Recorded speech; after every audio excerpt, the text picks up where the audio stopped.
Rioting. Nothing beats getting the gang together to scream into the void for a while. The perfect excuse for players to shout offensive words and not get punished for it, and with social media booming and XP waste now a cardinal sin, it's now an extinct form of criticism.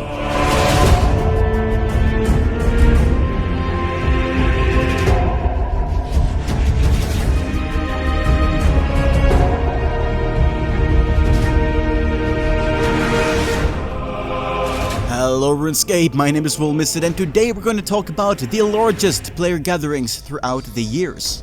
For the veterans in the audience who remember the old riots, you'll already know that the best way to gather a lot of people in one place isn't with something they like, but something they hate. Funnily enough, 2020 was the first year since 2006 where not one riot was reported in-game. I guess everyone took social distancing a little too seriously, huh? In recent years, riots have mostly migrated to social media in the form of mass-circulated tweets or Reddit posts. With platforms like Reddit and Twitter booming with activity, there was no reason to confine your heated opinions to just one spot in-game. Besides a riot in Old School on January 2021, the last reported in-game riot was in December 2019, aiming to protest server lag that had plagued the game for a long period of time. But despite their waning popularity these days, riots were extremely popular in the late 2000s. Which makes you wonder, where did they come from? Where did they go? What was the first RuneScape riot, Cotton-Eyed Joe? To answer that, we'll need a little background. Clans have always been a huge part of RuneScape. In the early days of Classic, most players actively PvP'd and joined huge clans that would war against each other in the wilderness. Skills like mining and smithing were considered supporting skills, and were only trained by dedicated players who aimed to gear up the other members of the clan. In a way, RuneScape was actually seen as the medieval army simulator. Despite clans contributing towards RuneScape's huge popularity, Jagex actually had little to no support for clans in-game. Other than adding some team capes, most clans had to rely on the RuneScape forums or dedicated clan fan sites to keep them going. After 5 years of being ignored by the British overlords, enough was enough. Rob2Kill, leader of a very popular clan in the early days, was the one to take the initiative. At his suggestion, players gathered in Draenor Village, World 101, on December 6, 2006. The clan support rally, as he called it, was an attempt to show Jagex how passionate the clan community was about their cause. To his surprise, hundreds of players turned up to this rally, including a number of player moderators, and they all began to spam the chat. The chaos attracted even more people to the rally, wanting to join in on the fun, and the world began to slowly fill up. Unfortunately, while the players were making a scene, no one was really paying attention. But by sheer coincidence, word got out that there was a player moderator meeting going on at the same time over in Port Sarim on World 96. There, an actual Jagex moderator could hear their cry, as the player moderator curator Modhulm was there talking to a number of player moderators. The PMods at the rally then began leading trains of suppressed clan members over to the meeting, the hordes immediately taking over the space and leaving the attendees of the meeting in utter confusion. The members of the rally, ecstatic that they discovered this secret meeting, made the most of their important audience by spamming phrases such as "We support clan support," "DD," and "Quiet," only taking a break to laugh themselves silly at Modhulm saying the word "bananas."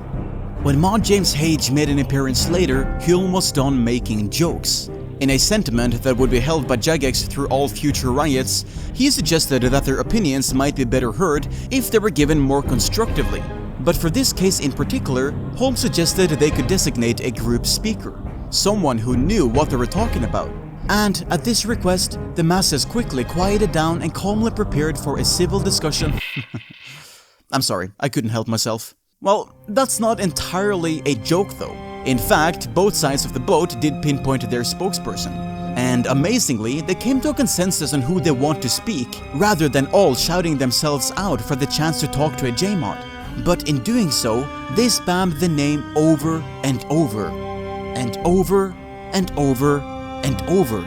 The spam didn't stop, and the rally turned riot was not calming down. Out of options, Jagex pulled the brakes.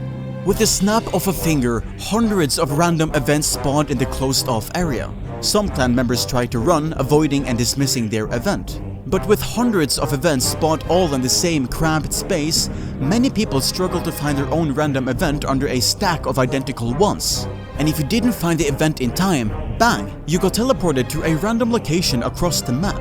Within a matter of minutes, the entire riot had been dispersed. Despite crashing an ongoing meeting and annoying Modhulm on what was otherwise a pleasant Wednesday evening, the riot actually saw some success. One of the elected spokespeople, our old friend Robtokill, was contacted by Modhulm after the event. In their talks, they had a civil discussion about the support for clans in RuneScape. As a direct result, Jagex later released clan chats, now called friends chats in RuneScape 3, on the 6th of August 2007. The addition of this paved the way to RuneScape having a much greater social interaction, a defining feature for it in the years going forward. Another update directly caused by the rally was the addition of the Player Moderator room, an exclusive location only accessible by those who donned the gold or silver crowns. There'd be no more breaking into secret meetings, once was enough. By almost every metric, the riot had worked. The players had complained, their complaints had been heard, and their prayers had been answered. The problem with giving the players what they want in this situation is that you basically tell them that rioting works. So, the next time players wanted something, it was time to grab the pitchforks. Not even a month later, on the 2nd of January 2007, players gathered once more for the Rule 7 protest, a riot which was against the banning of third-party clients such as SwiftSwitch. This was the first time the riots took to Falador, likely due to the location being a popular trading post during those days, this time on World 27. Rioters would turn overhead prayers on, inadvertently starting a trend that would carry on into future riots. And once more, Jagex actually listened. Shortly after, Jagex undid the changes they had made, and the rioters rejoiced at their success. So, when Jagex released the largest update of them all in the tail end of the year, it was no surprise that players showed up en masse in hopes of getting it reversed. In fact, this would become the largest riot in RuneScape history. On December 10th of 2007, the wilderness and free trade was removed from RuneScape. For the first time, players took to World 66 to protest their changes, once more taking over Falador Square.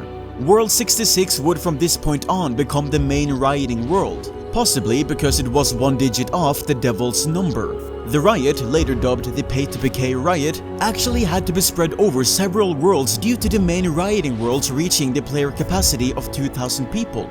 The forums also saw a new record, with over 1,700 active users browsing simultaneously and over 40,000 posts being made in just 2 days.